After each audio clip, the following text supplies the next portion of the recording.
No vídeo de hoje, vamos falar sobre discos póstumos.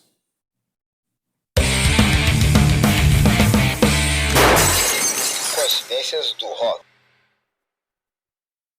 Fala pessoal, como vocês estão? Sim, estou de volta, demorei, é verdade. Estou aqui para mais um vídeo para vocês, mais um vídeo aqui para o canal. Como eu disse na chamada, hoje vamos falar sobre discos póstumos, né? Que são aqueles discos lançados após a morte de um artista. Claro que o principal objetivo é fazer com que esses artistas nunca sejam esquecidos. Muitas vezes esses discos trazem músicas que ficaram de fora, né, dos discos anteriores. Alguns marcaram a história da música, outros valem apenas como registros históricos. Para começar, vamos falar de um disco que entrou para a história não só do rock, mas da música como um todo. Pearl, da Janis Joplin, lançado em janeiro de 1971, 3 meses após sua morte. Vale lembrar que Janis já havia estreado na carreira artística como vocalista da banda Big Brother and the Holding Company, primeiro se destacando no Festival de Monterrey em 67, depois em 68 quando a banda conseguiu gravar o primeiro disco, chamado Cheap Thrills. Não teve muita relevância, mas que serviu apenas para impulsionar a sua carreira. É o disco mais conhecido, né? Consequentemente mais vendido da carreira da Janis. Traz suas músicas mais famosas e as mais tocadas até hoje. Cry Baby, A Woman Left Lonely, Move Over, My Baby, Me and Bob McGee e Mercedes-Benz. A música Buried Alive in the Blues não traz o registro de voz, né, da Janis. Isso porque no dia que ela teria que retornar aos estúdios para gravar a música, ela foi encontrada morta no quarto de hotel onde estava hospedada. Mesmo assim, é um dos maiores discos de toda a história da música. Então, Pearl, da Janis Joplin, o primeiro disco póstumo no nosso vídeo de hoje. Agora vamos lá para 1995, falar desse disco aqui. Queen Made in Heaven.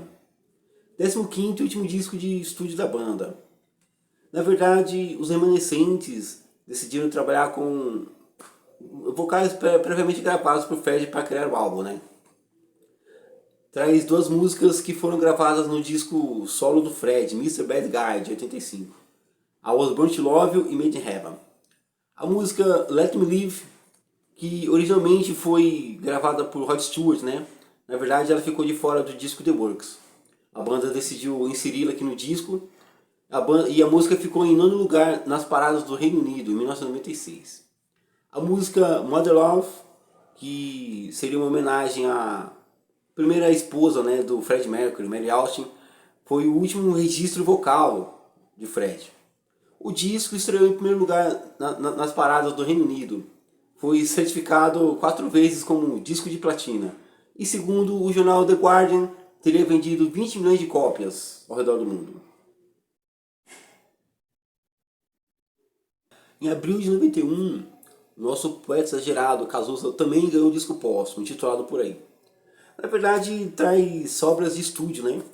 Músicas que acabaram ficando de fora dos discos anteriores. Burguesia, que já era um disco duplo, e Sósfera 2.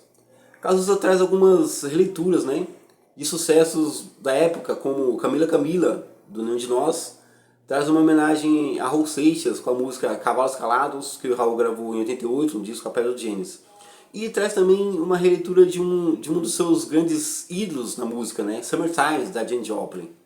Mas infelizmente vale apenas por registro histórico, né? O disco quase que passa despercebido. Não chegou a tocar nenhuma música, né, nos rádios. Em 2022, o primeiro disco do Barão Vermelho, né, auto-intitulado, foi relançado em homenagem a 40 anos de seu lançamento, que numa edição especial traz a música Por Aí, mas, como eu disse anteriormente, vale apenas como registro histórico.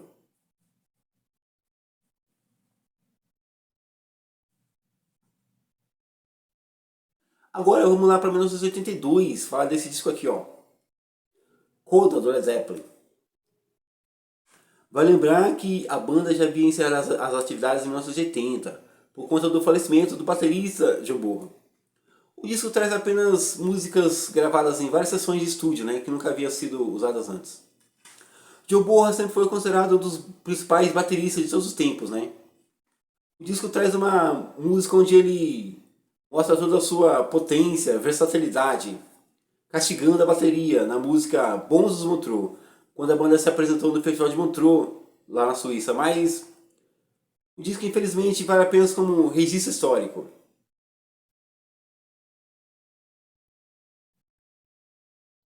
Agora a gente vai lá para 1997, ó, falar desse disco aqui. Legião Urbana, outra estação. Oitavo e último disco de estúdio da banda. Na verdade, traz sobras de estúdio, né? Músicas que ficaram de fora do disco anterior, Tempestade ou O Livro dos Dias. Que a intenção da banda era lançá-lo como duplo, mas a gravadora acabou vetando. Então, Dado Villa-Lobos recrutou o Tom Capone e os dois para produzir o disco. Traz a música La Mousse Joe, que é uma crítica à tortura praticada pela ditadura militar. Clarice, uma música de mais de 10 minutos, né? Só não entrou no disco anterior porque acharam pesado demais. Conta a história de uma menina de 14 anos que acaba se cortando com o canivete no banheiro. Como o clima, né, na gravação do disco A Tempestade já não era dos melhores por conta da doença do Renato, acharam que não caberia no disco. A música Marcelo Vai da Terra ficou conhecida originalmente na voz de Dinheiro Preto, né, quando ele lançou seu segundo disco solo em 1993. Dado Viciado foi uma música que a banda não gravou anteriormente, com medo que pensassem, né, que Dado era o guitarrista da banda, mas aqui no próprio encarte a banda faz questão de frisar que o personagem da música não tem referência nenhuma com o Dado Villa-Lobos. As duas músicas que tocaram, né, nos rádios, as mais conhecidas, foram Antes das Seis e Flores do Mal. Dá pra dizer que foi uma despedida digna da Legião. Agora a gente vai lá para 1998, ó, falar desse disco aqui. Documento do Raul Seixas. Vai lembrar que Marco Mazzola, o produtor que trabalhou com o Raul em vários discos lá na década de 70 e que também é o produtor aqui do disco, chegou a dizer que Raul sempre manifestou o desejo de gravar suas próprias músicas em inglês. Então, Mazzola fez um trabalho minucioso, né, em recuperar gravações perdidas do Raul lá na década de 70. O disco traz algumas músicas inéditas, como o blues Faça Fusse Force, a música Se o Rádio Não Toca, que tem a participação de Roberto Frejá, né, na guitarra. Traz três de seus sucessos em inglês. Morning Train, que foi a versão que Raul fez para o 37, Orange Juice, SOS e Fus Gold, Ouro de Touro. Traz também uma homenagem a Luiz Gonzaga, White Wings, que na verdade é a música Asa Branca. Raul sempre se declarou fã, né, do Gonzagão. Então, então Marco Mazzola chegou a dizer aqui que o desejo do Raul Seixas havia sido se realizado. O curioso é que no fim do disco, Raul Seixas deixou uma mensagem, né, a Mazzola, dizendo: Valeu, Mazzola, boa mixagem. Mazzola disse que quando Kika Seixas apresentou essa gravação, ele não acreditou. Raul Seixas já tinha pensado em tudo e deixado tudo pronto. O disco não teve nenhum destaque comercial, né? Talvez pelo desinteresse das gravadoras. Foi lançado pela própria gravadora do Mazzola, MZA Records. Mas também vale apenas como registro histórico. Agora, a gente vai lá para 2002, ó, falar desse disco aqui. Cássia Eller, 10 de dezembro. O nome do disco é sugestivo, já que Cássia nasceu no dia 10 de dezembro de 62 e na ocasião do lançamento do disco estaria completando os seus 40 anos. O disco é uma mistura de músicas inéditas, composta por Nando Reis, e algumas gravações caseiras de Cássia, como Get Back e Julia, né, de John Lennon e Paul McCartney. Traz a regravação de Little Ink, do Jimi Hendrix, Vila do Sossego, do Zé Ramalho, traz Só Se Fora Dois, do Cazuza, Nenhum Roberto, também composição do Nando Reis, Eu Sou Neguinha, do Caetano Veloso. O disco foi bem executado, né? As duas músicas que eu citei, All Star e No Recreio, são as músicas que mais tocam nesse disco. Produzido por Nando Reis, né? O disco é uma homenagem justa e merecida a Cássia Eller. Pessoal, por hoje é só isso. Esse foi o vídeo para falar de alguns discos póstumos, né?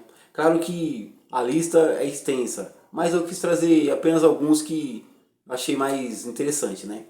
Eu espero que eu tenha agregado a conhecimento de vocês. Eu vou ficando por aqui e a gente se encontra no próximo vídeo.